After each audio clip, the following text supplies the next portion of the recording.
Ken Trahan with Lenny Vangilder. It's our First NBC Bank Weekend Review, brought to you by First NBC Bank with 39 locations throughout the New Orleans area and beyond. That's First NBC Bank, proud sponsor of SportsNOLA.com.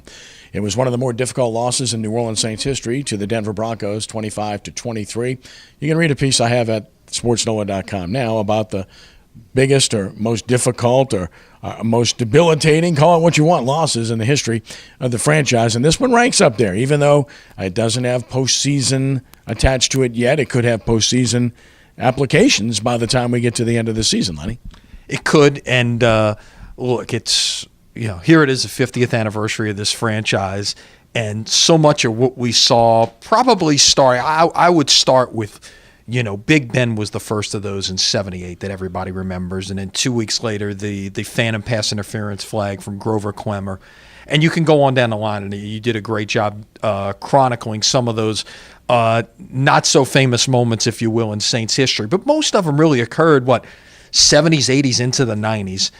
And we haven't seen so much of them lately, with probably the notable exception of that playoff game in San Francisco 5 years ago. But look, it's, at the end of the day, you look at this team in this game, and everybody wants to point to, the defensive lineman held the snapper, and the guy may have stepped out of bounds.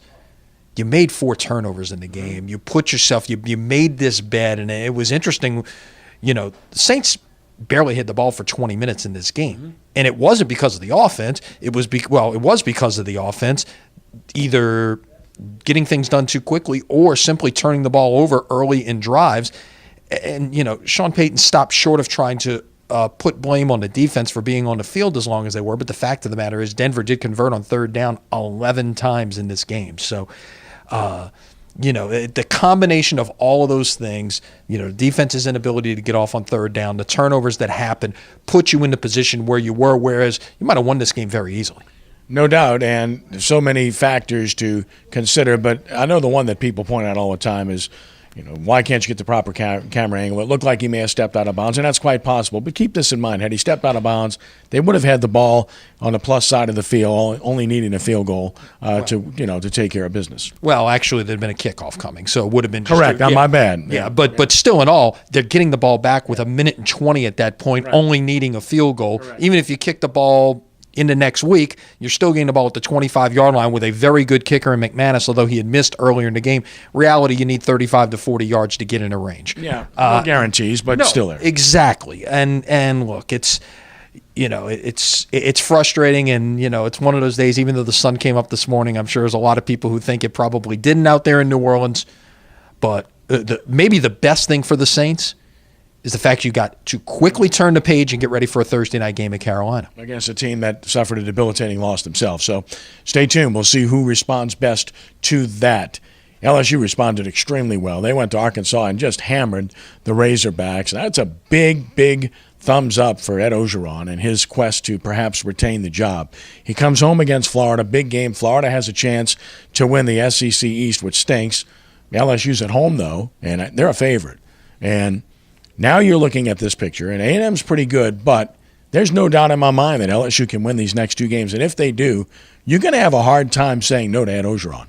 And the other thing that's going to happen is LSU's very likely in the Sugar Bowl in that scenario. I was going to bring that up. Right. And you're right. If that happens, if LSU is in a New Year's Six bowl game, winning these last 2 games, you're right. And, then the discussion begins, is this the right thing for the future of the program? Is this just, a matter of, if you want to call it unintended consequences, call it what you will, but still you have to make the decision that's best for the long-term future of your program. And that, you're right, that's going to really make it hard on Joe Oliva to say no to Ed Orgeron's campaign, if you will, to become the permanent head coach. Yeah, LSU was decisive in every aspect of the game at Arkansas, just really good. So, again, big thumbs up to Coach Orgeron and his staff for the way they got this team prepared, and Dave Aranda's defense continues to be simply outstanding. Tulane, I would call it an encouraging loss. They played competitive at Houston against a better team, lost the game. They played better overall, though. I was able to watch a good portion of the first half, but they threw the ball a little bit better. And they hung in defensively. I mean, they did not give points easily to Houston in this game. No, they didn't. You know what I liked? I liked just the fact that Willie Fritz threw all caution to the wind.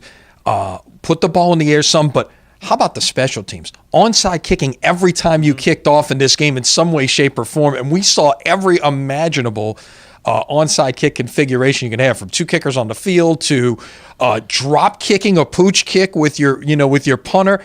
There was some great stuff out there. And I mean, that was a breath of fresh air in my mind, saying, look, we're going to try to do everything we can to win this football game. And real easy to say, you know what, we're not going to do that. We're going to save those kind of things at some point where maybe we can sneak up and surprise somebody beginning this Saturday with Temple at home for Senior Day. But he went after it, and look, they were competitive for the most part in this game against a team that, not too long ago was being talked about as possibly a party crasher to the top four in the college football playoff. But they still dropped a punt for a touchdown, and you just can't continue to do this all season long. It's been a problem just catching kickoffs and punts or holding the ball where Tulane's concerned. As for high school football, we get into the second week of the playoffs, in some aspects the quarterfinals if you're a select team, and second round on the other side, and a whole bunch of good local teams that are still out there involved. Check out SportsNOLA.com for the listings of matchups and previews of games, and of course we'll have something to announce later in the week as well. Right, there will be games on SportsNOLA.com. You'll have a game on WGSO 990 AM as well as part of your Friday night original. So a lot coming. This is a great time of year, obviously, and there's no better place to be to keep up with all the action on Friday night than with our scoreboard here at SportsNOLA.com. Last but not least, the Pelicans, a horrible performance against the Lakers at home Saturday night, and that has sparked all kinds of rumors about the impending future, in particular, of Alvin Gentry, and this is something we addressed on SportsNOLA.com really, I guess, 2 weeks ago. So no surprise if any change takes place, although I'm not sure it's imminent. I'm not sure I'd use that word, but certainly I think from a traffic light perspective, it's on yellow. Absolutely. And look, you got 4 games this week, 3 of them at home, starting with the Celtics Monday night, go to Orlando, and then a rare back-to-back home and home Friday night and Saturday night. And, right now the Pelicans have the worst record in the NBA at 1-9. That's, you can't hide it. You can't put lipstick on a pig here. It is what it is. And look what happened. Anthony Davis hurt his back, came out for a few minutes the other night. It was a competitive game at that point, and from that point forward, it was over. I mean, obviously, as beat up as this team is right now, and the signs point to Drew Holiday coming back this week, which will obviously be a boost, but if AD's not on the floor, this team has zero chance of winning. Yeah, no doubt about it. I mean, he means as much to the Pelicans as Drew Brees means to the Saints. I think that's accurate. That's our First NBC Bank Weekend Review, brought to you by First NBC Bank with 39 locations throughout Southeast Louisiana and into the Florida Panhandle. That's First NBC Bank, proud sponsor of SportsNOLA.com. Thanks, Lenny. Have a great week. We'll see you later this week. You have a great week as well. Until next time, God bless.